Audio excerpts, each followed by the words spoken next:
when we had to have a church down here, a church plant, my first instinct was, that was my first instinct, was like, no, not me. God hasn't called me for this.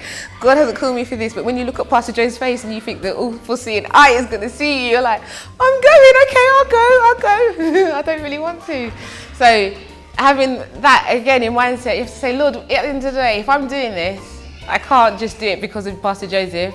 I can't just do it because I have to. I have got to re-change my mindset. And I had to go back to the Lord and say, Lord, I'm sorry about how I've perceived it, and it's not about me, and I need to take myself out of my comfortable zone and do what you want to do. Because before I was even called to help plant this church in Greenwich, for about a year and a half, I was like this in the church, like tossing and turning, feeling that my hands were very itchy, is what I could say. I didn't feel like I was giving my all, not because I couldn't, but because I didn't feel there was an area for me to do so. So I didn't feel like all of my areas were being used, and that was what was getting me agitated, and my bum was getting uncomfortable, getting really itchy hands.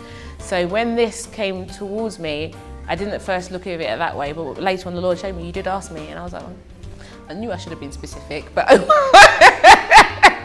you get what you asked for, don't you?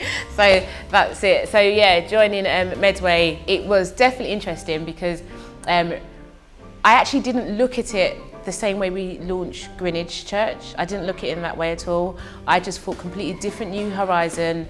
This is starting a new plant church. And I honestly was thinking, how do I do this? What do we do, etc. I wasn't thinking about how I was before. That didn't come into my mindset at all, not one iota. And I thank the Lord it didn't, because otherwise I'll be tarnishing it with what we used to do. Whereas this is a new venture, these are different people, this is a different society, a different world in its own.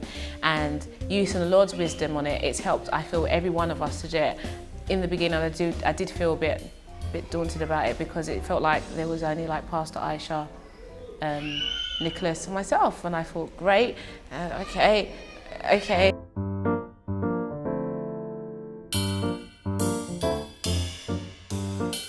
So even if it was just Pastor Aisha and Nicholas, that family unit was there, so it made me feel comfortable that, you know, it's okay, even though I didn't voice it. And then everybody else started coming on, and I remember seeing Jean-Marc and Marcia came in the very beginning. Before I even uttered it within myself to the Lord, Jean-Marc and Marcia were there, a part of the church, and it was like, wow, there's more people. Okay, fantastic. Then there was Yvonne as well. There's like, wow, there's more people. And I didn't know everybody in this small group that we had, no. And I'm one of those people, it doesn't really matter to me who you are.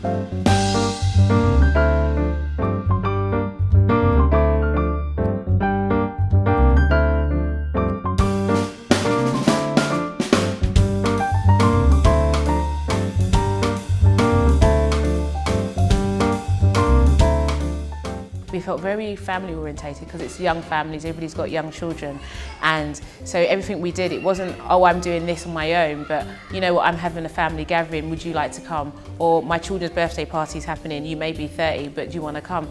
And I thought that was actually fantastic in the factor of it starts to form the church basis and ground.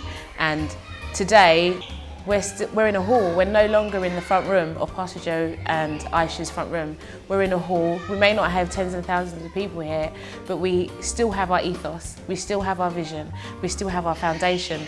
And to still see visitors come in today who are not just visiting, but they're actually coming and they're actually wanting to stay, no matter what their gender is, their background, their social climate, doesn't matter. They're here and they don't feel uncomfortable because the majority of us may be ethnic.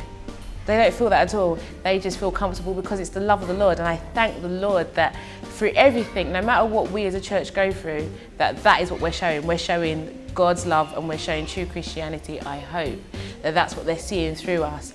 And that alone is encouraging. Even when I think to myself, oh, to drive all the way back to Medway to go and see someone, oh, long. But when you think about the actual person, you don't think of the distance. You actually just do it automatically. You're there and you're back and like, oh, I'm home already. But to see that person's face, it's awesome.